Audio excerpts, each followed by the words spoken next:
Ito pala yung factory ng Ortega's Best. Kilala silang manufacturer ng mga frozen products sa Bulacan. Alam nyo bang nagsimula sila noong 1978 selling fresh meat sa local market sa Baliwag, Bulacan? At ngayon ay mas marami na silang available na mga produkto. Mga ate at kuya, nandito tayo ngayon sa factory ng Ortega's Best. Dito lang yan sa Baliwag, Bulacan. Tara, samahan nyo ako. Lahat ng mga products nila na nakikita natin sa market at mga outlet nila ay dito ginagawa sa kanilang planta mula sa grinding, mixing, processing, cooking at packaging gaya nitong kanilang skinless longganisa, hotdog, tocino, embutido, ham at marami pang iba. FDA approved din sila, GMP and HACCP certified, kaya makakasigurado tayong kalidad ang mga produkto nila. At alam nyo ba ang good news? Sa mga gustong maging CEO ng sarili nilang brand at magkaroon ng sarili nilang negosyo, pwede rito sa Ortega's Best dahil open sila for toll packing, rebranding, at exclusive distributorship kahit reseller ay pwede. Sakto to kung ikaw ay may food business like pizza, burger, tapsilogan, at naghahanap ng direct manufacturer para sa inyong mga supplies. At eto pa nga ang good news mga ate at kuya, perfect na perfect to dahil magpapasko, saktong-sakto to para sa mga company giveaway. Meron silang promo ngayon na buy one take one ham na napaka-affordable ng presyo. Minimum of 10 sets lang, 250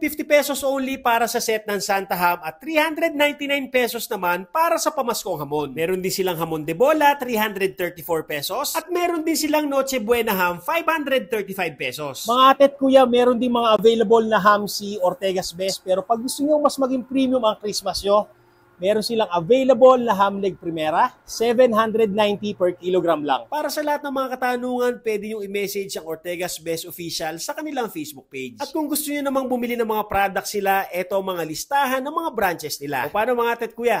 Tara!